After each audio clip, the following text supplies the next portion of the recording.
Hi everybody, I'm Ryan Dorn, author of the business book, How to Be a Manager Without Being a Jerk. And today I'm going to talk you through 5 fundamentals I feel are mission critical to your adventure as a manager.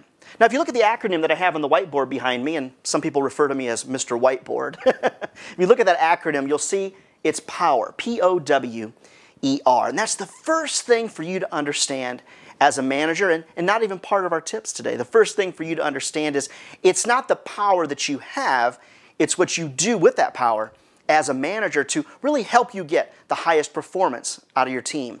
Now, I'm really focusing in today on those of you that are watching this tip that manage people, that manage a team of people and are responsible for their performance. See, John Maxwell, he's a thought leader when it comes to leadership and training across the country, and has trained Fortune 100 and Fortune 500 executives for years. He really draws a distinct difference between leadership and management, and so do I. Managers are those people responsible for day-to-day activities and getting things done. And to that end, you have to have a real keen understanding of how people operate. More importantly, you have to understand this.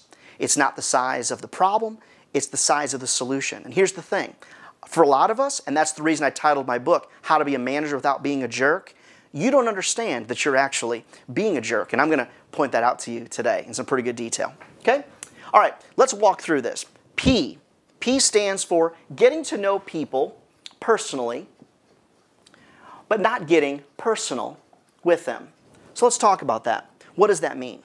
What I want to do is I want to really know people. I want to build a relationship with my team, but I don't want to get so personal with them that I have a hard time managing them or making tough decisions. So, I'd ask yourself, well, Ryan, where do I draw that line? Well, it's pretty easy. If you get to know somebody, you might know their favorite football team, or you might even know, the latest movies they've gone and seen, and maybe you've discussed that at work.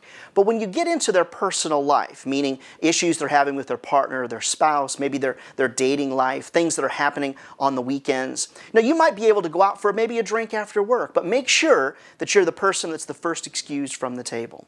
Make sure that you understand there's a line between knowing someone personally and getting personal with that person. A lot of times when I'm coaching first-time managers, one of the things they often say is, Ryan, I have the ability to really build relationships with people. Key on to that. That's awesome. That's great. But you have to understand, when you need to make tough decisions, being a friend, a personal friend with someone that you work with, makes those decisions, makes the ability to make those decisions very, very difficult. So I want to encourage you to think that through and get to know people personally, but don't get personal with them, okay? Number 2 in this acronym of POWER is I want you to understand really what it means to have an open door policy. One of the number 1 criticisms that I hear about managers as I travel and speak across the country is that my manager says they have an open door policy, but their door is always closed. Then when I consult or coach the manager, guess what the manager says to me? Oh, Ryan, all they have to do is knock on the door. Let me share a story with you about a Fortune 500 CEO. He was so tired of his managers not communicating. Every time he walked down the proverbial hallway, the doors in their offices were always closed. He had the maintenance come through one night, a maintenance crew come through one night. They removed all of the manager's doors. For 2 weeks, these managers were like, gosh, how is it? I can't do this. It's loud, and I've got people coming in and out my door, and people are always asking me questions. And then the CEO pointed out, that's your job. Your job is to know what's going on outside of that door. See, I often say that great managers are often defined by how often their door is open as opposed to being closed. So if you do have an open door policy, take it seriously. When I was managing teams at small radio stations or even at Disney, I made a concerted effort to A, make sure my door was always open, B, make sure that my back wasn't to the door so I could see when people were approaching. And in the book, we talk in some more detail about that. All right, so we've got P, we've got the O, and now we're on to W, and that stands for walk. Walk the floor. Get up from your desk and walk. Another criticism I very often hear of managers is, Ryan, they always yell from their office, or they send me an instant messenger and want me to come to their office. And what I've observed is great managers walk the floor. The CEO of Delta in one of his most recent commercials is actually on the floor of one of their maintenance facilities, walking the floor and talking to people. So rather than yell or call or instant message, you might say to yourself, well, Ryan, I'm too busy to get up. Let me share this with you. Building relationships is all about understanding the environment that people operate in, getting up from your desk and walking over and saying, hey, do you have a second? I've got a real quick question for you. Maybe you bring them back to your office, or maybe you just pull up a chair and sit right there in their workspace. Remember, there's nothing people hate worse than being called to the manager's office. It reminds me of being called to the principal's office when I was a kid. I know some of you got called to the principal's office too, okay? All right, next, the E stands for energy. And you know, it's very easy for a lot of people to say you need to have unlimited energy as a manager, but it's very hard often to execute on that directive. Let me share this with you.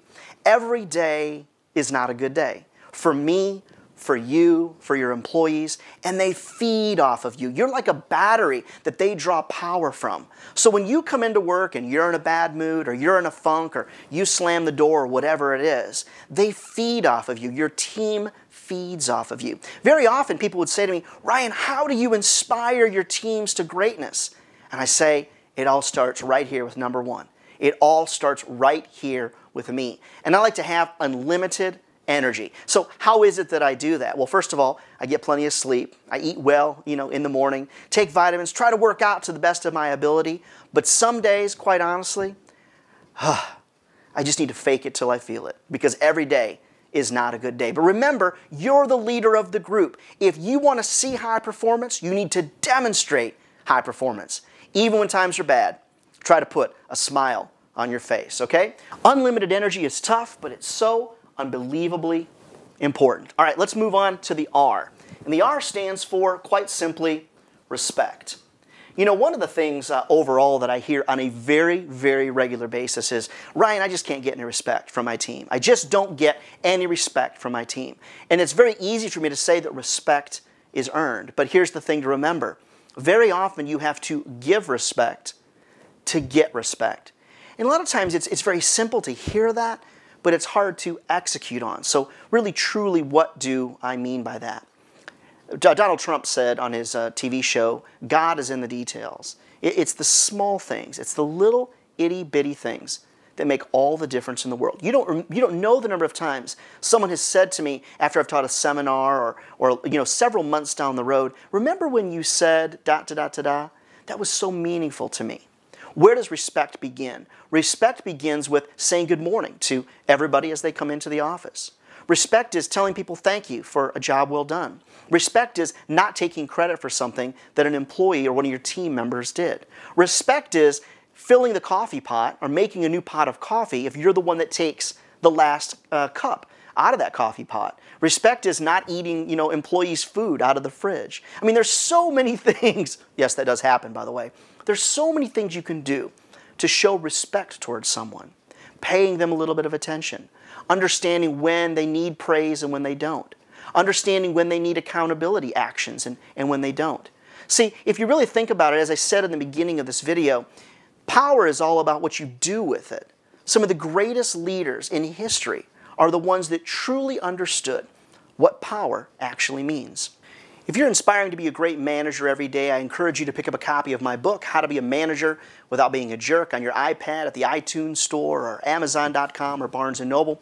And check it out and really apply it each and every day. Every day is a new day in management land, and I know you can be the best manager that you want to be. I'm Ryan Dorn, and thanks so much. I wish you the very best of luck, and we'll see you online at greatmanagementbook.com.